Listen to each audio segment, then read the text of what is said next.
In this lecture we are going to talk about lecture number 1 of transistor, है ना। देखिए जो transistor है, आपने अभी पहले हम बात करने जा रहे हैं ट्रांजिस्टर के बारे में। ट्रांजिस्टर से पहले हम लोगों ने पढ़ा था डायोड के बारे में। डायोड में क्या होता है कि दो सेमीकंडक्टर को हम जॉइन करवाते हैं, जैसे पीएन जंक्शन बनाते थे, P side N side. Transistor में क्या होगा, बेसिकली ट्रांजिस्टर एक 3 टर्मिनल डिवाइस है।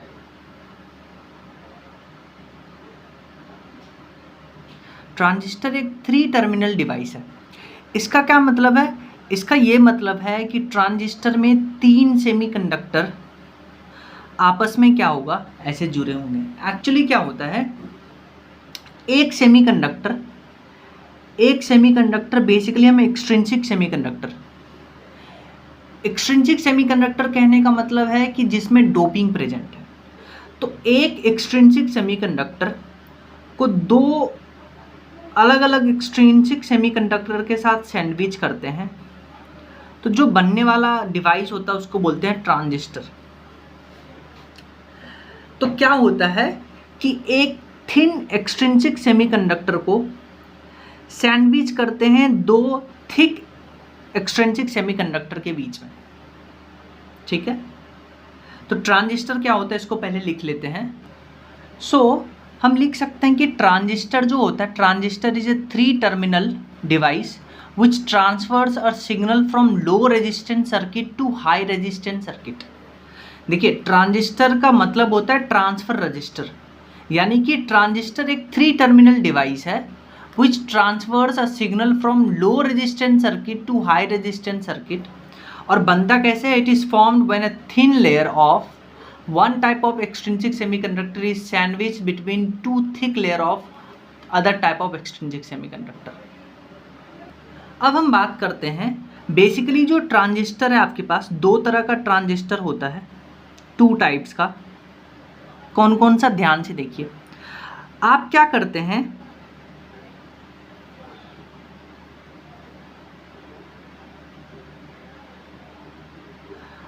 करते हैं, एक जो बेसिकली जिसमें डोपिंग कम होता है, जिसका थिकनेस कम होता है, उसको ले लेते हैं पी टाइप।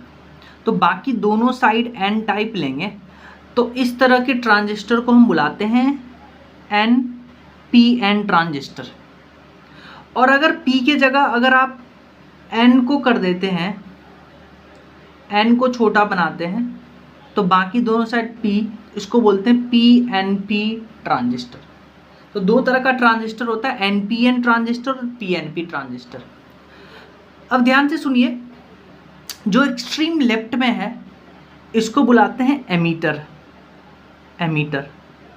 जो एक्सट्रीम राइट में है तो इसको बुलाते हैं कलेक्टर, और इसको बुलाते हैं बेस।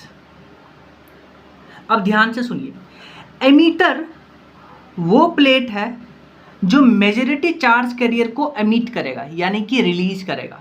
तो हम लिख सकते हैं कि एमीटर, सबसे पहले बात तो लेफ्ट मोस्ट पार्ट जो है वो है, और ये मेजॉरिटी चार्ज बेस के टुवर्ड्स इमिट करेगा, यानी ये बेस है तो बेस के टुवर्ड्स ये एमिट करेगा। और एक और ध्यान रखिएगा कि एमीटर मेजॉरिटी चार्ज कैरियर को एमिट करेगा, तो इसमें जो डोपिंग होता है वो हाई डोपिंग होता है, इसमें हाई डोपिंग। और साइज की बात करते हैं तो इसका मीडियम साइज होता है, मीडियम साइज, ठीक है।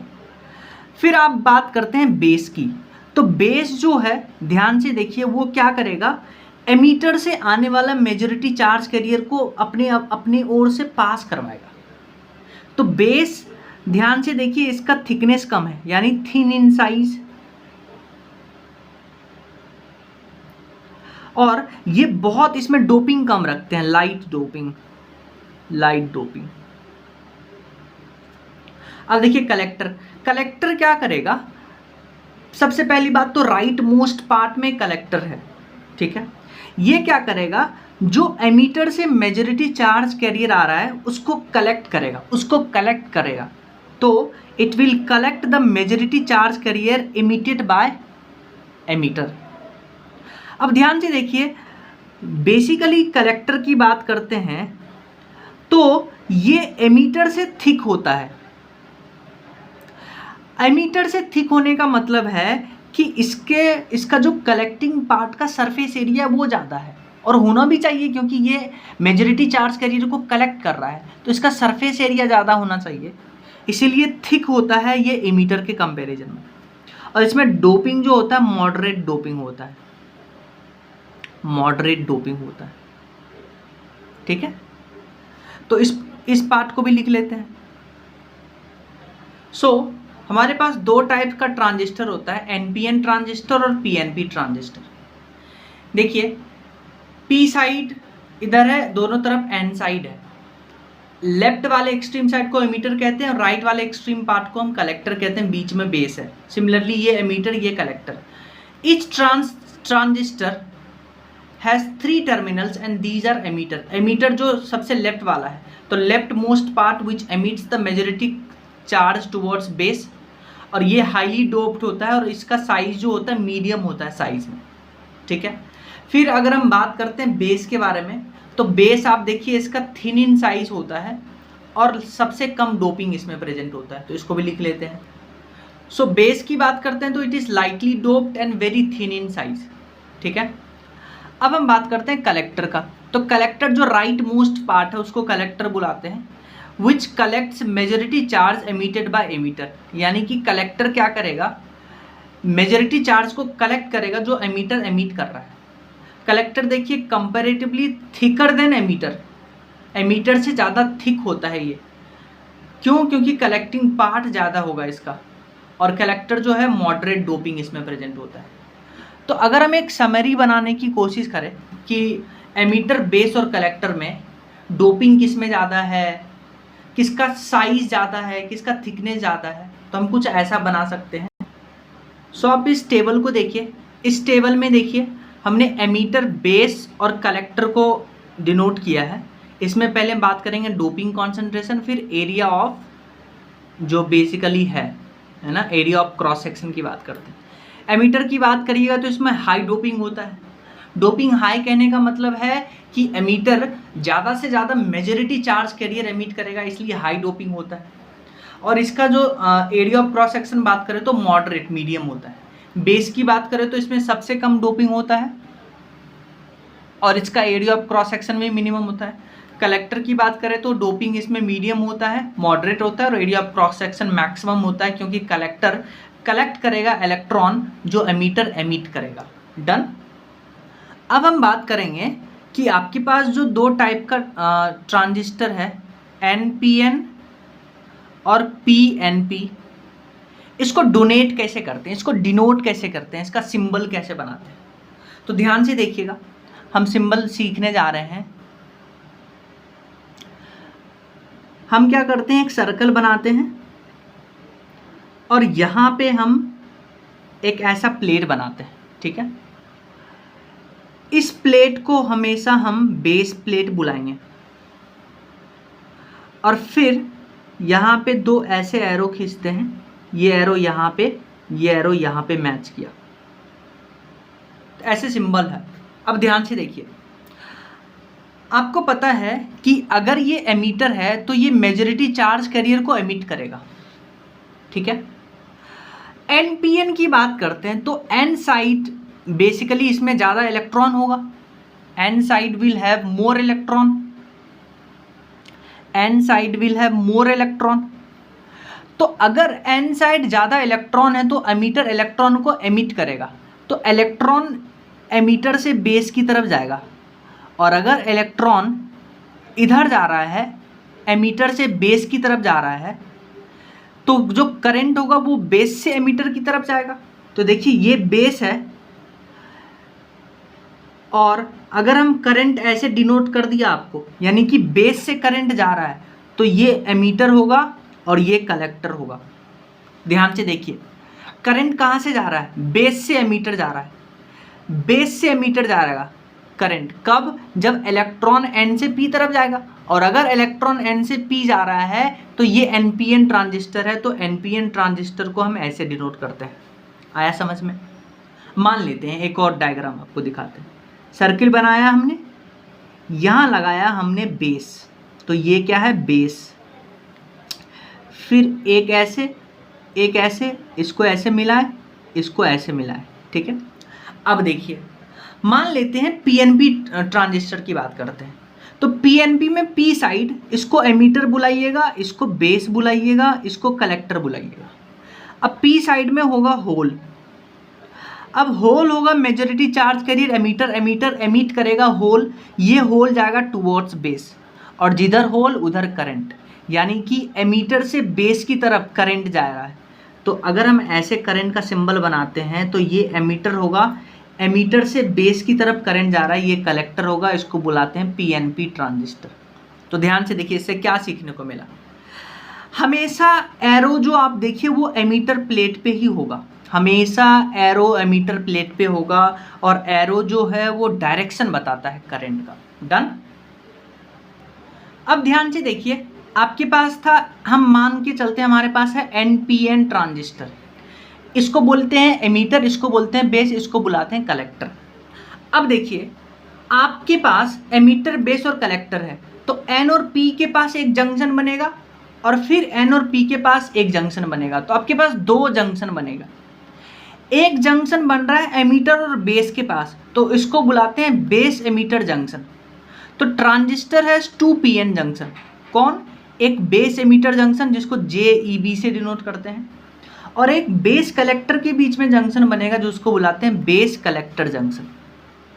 अब ध्यान से देखिए, अगर हम यहाँ पे बाइसिंग करते हैं, बैटरी लगाते हैं, तो मान लेते हैं P साइड को हमने हाई पोटेंशियल से कनेक्ट किया है, N साइड को लो पोटेंशियल से कनेक्ट किया है, यानी कि इसको हमने किया फॉरवर्ड बाइस्ड, यानी कि जो बेस एमीटर जंक्शन है इसको हमने फॉरवर्ड बाइस किया है। और फिर बेस कलेक्टर जंक्शन देखिए, इधर P side low potential, N side high potential, यानी रिवर्स बाइस, यानी बेस कलेक्टर जंक्शन जो है वो रिवर्स बाइस में कनेक्टेड है।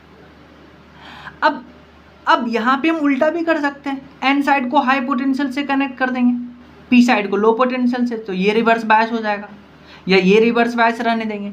तो बेस्ड ऑन बायसिंग, कि ये बायसिंग कैसे कर रहे हैं, on the basis of biasing transistor works on different region and their application is different. तो इस बायसिंग के बेसिस पे ट्रांजिस्टर जो है वो अलग तरीके से काम करता है, और उसका एप्लीकेशन भी डिफरेंट है। कैसे? ध्यान से सुनिए। हम बात करते हैं कि कौन से रीजन में ट्रांजिस्टर काम करेगा, उसका एप्लीकेशन क्या है, और बेस एमीटर और बेस कलेक्टर को कैसे हम ज्वाइन करते हैं। तो अगर आप बेस एमीटर जंक्शन को फॉरवर्ड बायस कर दीजिए, जो भी हम बात कर चुके हैं बेस एमीटर जंक्शन क्या होता है, और अगर आप बेस कलेक्टर जंक्शन को रिवर्स बायस करते हैं, तो बेस एमीटर जंक्शन को forward bias, base collector junction को रिवर्स बायस, इस रीजन को बुलाते हैं एक्टिव मोड। इसका एप्लीकेशन होता है ट्रांजिस्टर को एम्प्लीफिकेशन के मोड में, सबसे ज़्यादा यही यूज होने वाला है। फिर अगर आप बेस एमीटर को फॉरवर्ड बायस कर दीजिए, बेस कलेक्टर को फॉरवर्ड बायस कर दीजिए, तो ये ट्रांजिस्टर जो है वो सैचुरेशन मोड में काम करेगा, इसका एप्लीकेशन है स्विच ऑन। और अगर आपने बेस एमीटर को रिवर्स बायस, बेस कलेक्टर को रिवर्स बायस, तो इसको बुलाते हैं कट ऑफ रीजन, यानी इसका एप्लीकेशन है स्विच ऑफ। और आप एक्टिव मोड का उल्टा कर दीजिए, यानी कि जो बेस एमीटर एक्टिव मोड में फॉरवर्ड बायस था उसको रिवर्स बायस कर दीजिए, और बेस कलेक्टर जो रिवर्स बायस था उसको फॉरवर्ड बायस कर दीजिए। तो इस रीजन को बुलाते हैं इन्वर्स एक्टिव, एक्टिव का उल्टा इन्वर्स एक्टिव, इसका कोई एप्लीकेशन नहीं है। तो ये भी ध्यान में रखिएगा। अब हम वर्किंग समझेंगे कि कैसे एक ट्रांजिस्टर काम करता है। तो वर्किंग समझने के लिए हमने एक ट्रांजिस्टर का एग्जाम्पल लिया है, NPN ट्रांजिस्टर। आपको पता है एक्सट्रीम लेफ्ट वाले पार्ट को हम एमीटर बुलाते हैं, जो सबसे पतला पार्ट है, जो सबसे थिन पार्ट है उसको बेस बुलाते हैं, और एक्सट्रीम राइट वाले को हम कलेक्टर बुलाएंगे। सिंस जो यहाँ पे एमीटर N साइड है, N सेमीकंडक्टर से बना है, तो यहाँ मेजॉरिटी में इलेक्ट्रॉन होंगे, और आपको पता है एमीटर में हाई डोपिंग रखते हैं, तो यहाँ हाई कॉन्सेंट्रेशन ऑफ इलेक्ट्रॉन होगा। जो एक्सट्रीम राइट वाला पार्ट है यानी कलेक्टर वाला पार्ट है, इसका सरफेस एरिया ज़्यादा रखते हैं। क्यों? क्योंकि कलेक्ट कर रहा है मेजॉरिटी चार्ज को, और इसमें कॉन्सेंट्रेशन जो है, डोपिंग जो है वो मीडियम रखते हैं, तो यहाँ इलेक्ट्रॉन होगा पर इससे कम होगा। और पी साइड जो है, जो बीच में छोटा सा थिन रीजन है, इसमें डोपिंग बहुत कम रखते हैं। अब ध्यान से सुनिए क्या होगा। क्या होगा कि एन साइड को, अभी हम जो मोस्ट कंडीशन में जो काम करता है उस पर बात करते हैं। इधर देखिए एन साइड और पी साइड, यानी कि यहाँ पे एक जंक्शन बनेगा emitter base junction, emitter base junction. तो एमीटर बेस जंक्शन पे एन साइड को हम लो पोटेंशियल से कनेक्ट किए हैं, पी साइड को हाई पोटेंशियल से, तो ये फॉरवर्ड बायस में है। फॉरवर्ड बायस में है तो आप देखिए यहाँ पे एक इलेक्ट्रिक फील्ड क्रिएट होगा इस डायरेक्शन में।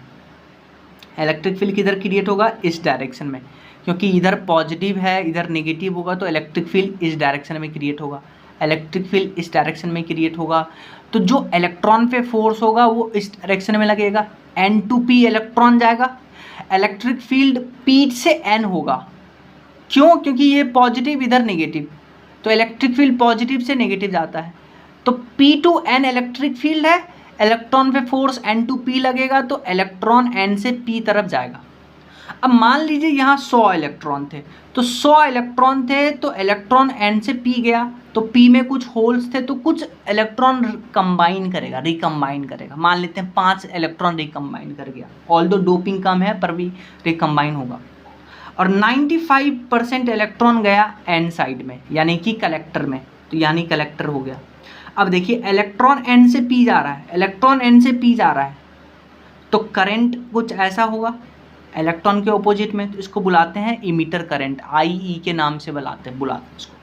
ठीक है, फिर ध्यान से देखिए, कलेक्टर ने इलेक्ट्रॉन को कलेक्ट किया और इलेक्ट्रॉन इधर जा रहा है, तो इलेक्ट्रॉन के ऑपोजिट में करंट होगा, तो ये देखिए करंट का डायरेक्शन, इसको बुलाते हैं IC। ठीक है, तो IE यानी एमीटर करंट, IC यानी कि कलेक्टर करंट। अब ध्यान से देखिए, जो बेस और कलेक्टर जंक्शन है उसमें पी साइड को हम लो पोटेंशियल से कनेक्ट किए, एन साइड को हाई पोटेंशियल से कनेक्ट किए, यानी रिवर्स बायस में। अब देखिए इसमें इलेक्ट्रिक फील्ड इस डायरेक्शन में होगा, इलेक्ट्रिक फील्ड इस डायरेक्शन में होगा क्योंकि इधर पॉजिटिव इधर नेगेटिव, इलेक्ट्रिक फील्ड इस डायरेक्शन में, इलेक्ट्रॉन पे फोर्स इधर लगेगा। यही तो हम करवा रहे हैं कि इलेक्ट्रॉन को इधर ज़बरदस्ती खींच के ला रहे हैं, तो इसलिए हमने इसको रिवर्स बायस किया, इसको फॉरवर्ड बायस किया। ठीक है, अब ध्यान से सुनिए, ध्यान से सुनिए, एमीटर करंट इधर है, कलेक्टर करंट इधर है। अब ध्यान से सुनिए कि इधर से जो करंट आएगा वो इधर से करंट जाएगा, तो यानी कि अगर हम बात करते हैं, यानी कि इधर हम बात करते हैं करंट की, तो ये का जो एमीटर करंट है वो 100 इलेक्ट्रॉन के कारण है, कलेक्टर करंट 95 इलेक्ट्रॉन के कारण है, तो जो इधर से करंट आएगा वो इधर होना चाहिए 100 इलेक्ट्रॉन के कारण, यानी 5 इलेक्ट्रॉन कुछ बेस से आ रहा होगा और 5 इलेक्ट्रॉन इधर से आएगा तो करंट इसके ऑपोजिट में होगा, तो बेस करंट ऐसा कुछ डायरेक्शन होगा इसका। आया समझ में? अब ध्यान से देखिए, हमको करंट कंजर्व करना है तो I ही होगा, IB प्लस IC। हमेशा बेस और कलेक्टर करंट जो है वो एमीटर करंट को फॉलो करता है, इतना ध्यान रखिएगा। तो एमीटर में डोपिंग ज़्यादा है तो यहाँ इलेक्ट्रॉन का कॉन्सेंट्रेशन ज़्यादा होगा, तो इसका करंट जो होगा वो IC से भी ज़्यादा होगा और IB से भी ज़्यादा होगा। तो जो बेस और कलेक्टर का करंट है वो हमेशा एमीटर को फॉलो करता है। ठीक है, ये याद रखिएगा। अब हम क्या करते हैं, सेमीकंडक्टर में डिफरेंट टाइप के कॉन्फ़िगरेशन पढ़ते हैं। जैसे हम पढ़ते हैं common base configuration, common base जिसको हम CB से बुलाते हैं। फिर हम पढ़ते हैं कॉमन एमीटर, और फिर पढ़ते हैं कॉमन कलेक्टर। बेसिकली आपको पता है कि ट्रांजिस्टर में एक तो एमीटर साइड होता है, एक बेस साइड होता है, एक कलेक्टर साइड होता है। तो मान लीजिए आपने एमीटर को कॉमन कर दिया तो उसको कॉमन एमीटर कॉन्फ़िगरेशन बुलाते हैं, बेस को कॉमन कर दिया तो उसको कॉमन बेस बुलाते हैं, और कलेक्टर को कॉमन कर दिया तो उसको कॉमन कलेक्टर बुलाते हैं। ठीक है, तो इसको सी बी बुलाते थे, तो इसको सी ई बुलाएंगे और इसको सी सी बुलाएंगे। अब ध्यान से देखिए इसमें क्या होगा। तो मान लेते हैं हमने कॉमन बेस किया है और यहाँ पे कॉमन एमीटर किया है और यहाँ पे कॉमन कलेक्टर किया है, ठीक है। तो ध्यान से सुनिए, ये जो कॉमन बेस है हम इस साइड वाले को बुलाएंगे आउटपुट और इधर बुलाएंगे इनपुट सब में। तो कॉमन बेस किए हैं तो दोनों तरफ बेस को कॉमन कर देते हैं, दोनों तरफ बेस को हमने कॉमन कर दिया, ठीक है। यहाँ पे कॉमन एमीटर है तो हमने कॉमन एमीटर दोनों तरफ कॉमन एमीटर कर दिया। ऐसे ही आप ड्रॉ करिएगा एग्जाम में। और यहाँ कॉमन कलेक्टर है तो हमने दोनों तरफ कलेक्टर को कॉमन कर दिया, ठीक है। अब ध्यान से सुनिए, एक ट्रिक याद रखिएगा। ट्रिक क्या है कि इनपुट को बेस पसंद है, आउटपुट को कलेक्टर पसंद है। क्या बोला? इनपुट को बेस पसंद है एंड आउटपुट को कलेक्टर पसंद है। जैसे एक गाना था बेबी को बेस पसंद है, उसी से हम याद कर सकते हैं इनपुट को बेस पसंद है, आउटपुट को कलेक्टर पसंद है। तो देखिए इनपुट को बेस पसंद है तो इनपुट में एक बेस होना ही चाहिए। आप हमेशा ध्यान रखिएगा, इनपुट को बेस पसंद है तो इनपुट में एक बेस होना ही चाहिए। देखिए कॉमन बेस में एक बेस इनपुट में है, कॉमन एमीटर में एक बेस होना ही चाहिए तो यहाँ एक बेस लगा दिए, कॉमन कलेक्टर में एक बेस होना चाहिए तो यहाँ एक बेस लगा दिए। अब ध्यान से सुनिए, हो गया। और आउटपुट को कलेक्टर पसंद है तो आउटपुट को कलेक्टर पसंद है तो यहाँ देखिए आउटपुट में कलेक्टर नहीं है तो हम कलेक्टर लगा देंगे। यहाँ आउटपुट में कलेक्टर है, इनपुट में बेस लगा दिए, बचा कौन? तीन ही तो है, EBC यानी एमीटर बेस कलेक्टर, कलेक्टर लगा दिए, बेस लगा दिए, बचा एमीटर तो एमीटर लगा देंगे। फिर इधर देखिए कॉमन बेस में इनपुट को बेस पसंद है, आउटपुट को कलेक्टर पसंद है तो यहाँ कलेक्टर डाल दिए, बचा कौन? EBC में से बचा कौन? E, तो यहाँ E डाल दिए। बस इतना ही ध्यान रखना है। तो इनपुट को बेस पसंद है, आउटपुट को कलेक्टर पसंद है। पहले हम जो कॉमन है, कॉमन बेस में कॉमन बेस लगाएंगे दोनों तरफ, कॉमन एमीटर में कॉमन एमीटर लगाएंगे दोनों तरफ, कॉमन कलेक्टर में दोनों तरफ CC लगाएंगे। फिर हम लगाएंगे इनपुट को बेस पसंद है, आउटपुट को कलेक्टर पसंद है, इसे लिख दिया। और ये आउटपुट रीजन है, ये इनपुट रीजन है। अब ध्यान से रखिए, इसको बनाएंगे कैसे, कैसे एरो हम दिखाते हैं वो देखिए। कॉमन बेस की हम बात करते हैं। सो इसका सर्किट डायग्राम कैसा होगा वो देखिए। ये आपने गोला बनाया, अब देखिए ये है बेस आपका, ये है बेस, और बेस को ही कॉमन किए हैं तो ये देखिए बेस को हमने कॉमन कर दिया दो सर्किट में, दो सर्किट में बेस को कॉमन कर दिया। कैसे, ध्यान से ही देखिएगा। ये हुआ। अब ध्यान से देखिए, ये हमने बेस कॉमन कर दिया दो सर्किट में। इधर लगाएंगे हम इनपुट और इधर आएगा आपका आउटपुट। अब एरो का डायरेक्शन बताइए। एरो का डायरेक्शन बेस डिपेंड करता है कि PNP ट्रांजिस्टर है या NPN ट्रांजिस्टर। तो ये एमीटर जंक्शन होगा, ये एमीटर प्लेट होगा, ये कलेक्टर प्लेट होगा। अगर हम एरो का डायरेक्टर ऐसे लगाते हैं यानी बेस से एमीटर, यानी बेस से एमीटर करंट जा रहा है, तो अगर बेस से एमीटर करंट जा रहा है तो इलेक्ट्रॉन जा रहा होगा एमीटर से बेस। अगर इलेक्ट्रॉन एमीटर से बेस जा रहा है तो ये पक्का NPN ट्रांजिस्टर होगा। तो ये देखिए सर्किट डायग्राम हो गया कॉमन बेस। बेस कॉमन है, इधर इनपुट होगा, इधर आउटपुट होगा। डन।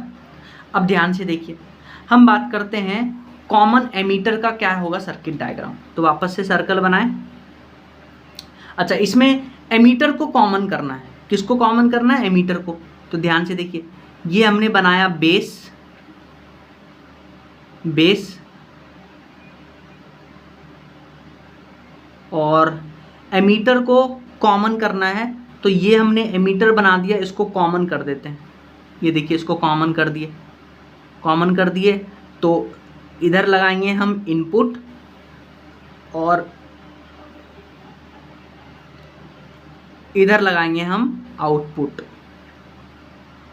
ठीक है, इधर लगाएंगे आउटपुट। अब ध्यान से देखिए, ये बेस है, ये एमीटर है तो ये कलेक्टर हो जाएगा। बेस को इधर बना देते हैं। ये बेस है, ये एमीटर है, ये कलेक्टर हो जाएगा।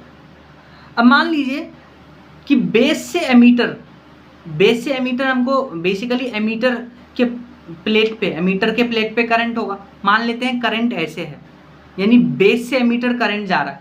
अगेन बेस से एमीटर करंट जाएगा, ये एनपीएन ट्रांजिस्टर होगा। और हमेशा हमने बोला था कि एमीटर करंट को बेस करंट और कलेक्टर करंट फॉलो करता है, ठीक है, बेस करंट और कलेक्टर करंट फॉलो करता है। तो आप इसमें डायग्राम में भी बना सकते हैं। अगर हम कॉमन कलेक्टर की बात करते हैं तो पहले तो ऐसे सर्किट बनाएंगे, इधर हमने बनाया बेस, ठीक है, फिर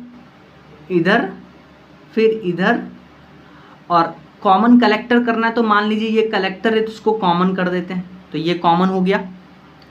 और इधर होगा इनपुट और इधर होगा आउटपुट, ये बेस है, ये कलेक्टर है, तो ये एमीटर हो जाएगा। वापस से अगर आप मान लेते हैं इस तरफ करंट जा रहा है एमीटर से बेस की तरफ, तो एमीटर से बेस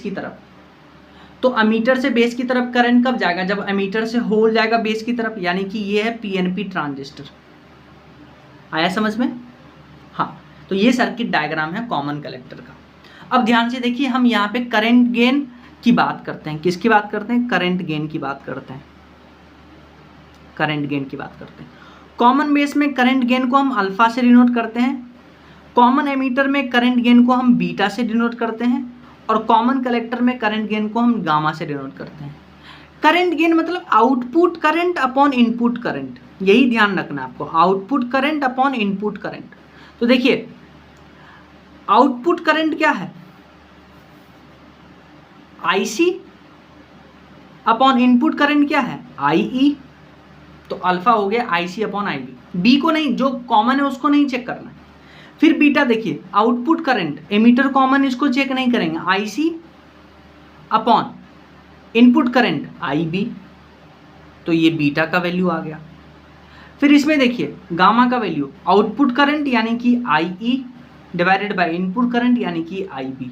अब ध्यान से सुनिए, आपको पता था कि जो एमीटर करंट था, आपको पता है कि जो एमीटर करंट है वो ज़्यादा होता है आईसी से भी, और एमीटर करंट ज़्यादा होता है आईबी से भी। तो ध्यान से देखिए, इसमें आईई आईसी से ज़्यादा है, तो क्या हम बोल सकते हैं कि अल्फा इज लेस देन 1, क्योंकि ये ज़्यादा है ये कम है, तो अल्फा इज लेस देन 1।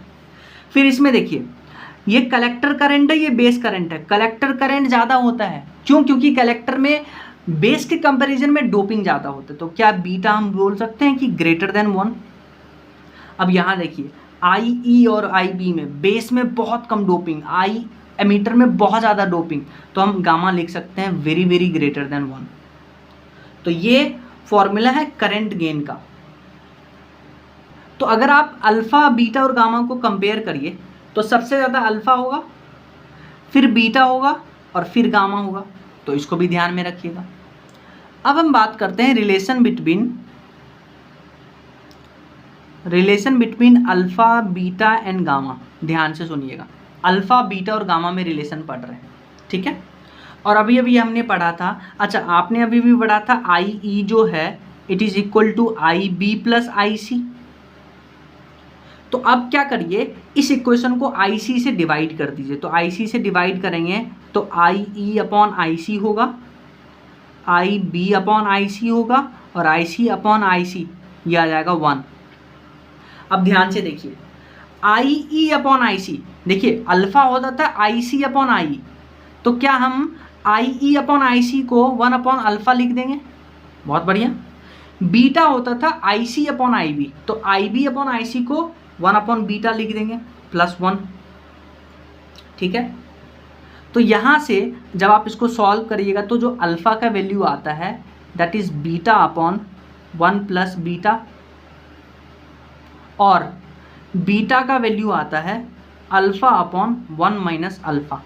तो इस फॉर्मूला को याद रखना है। इस पे बेस एक क्वेश्चन करते हैं। आप इस क्वेश्चन में देखिए बोला for a transistor beta is 50, तो अल्फ़ा बताना है। तो आपको अल्फ़ा और बीटा में रिलेशन पता है, अल्फ़ा होता है beta upon 1 plus beta, beta given है तो अल्फ़ा आ जाएगा, दैट्स इट।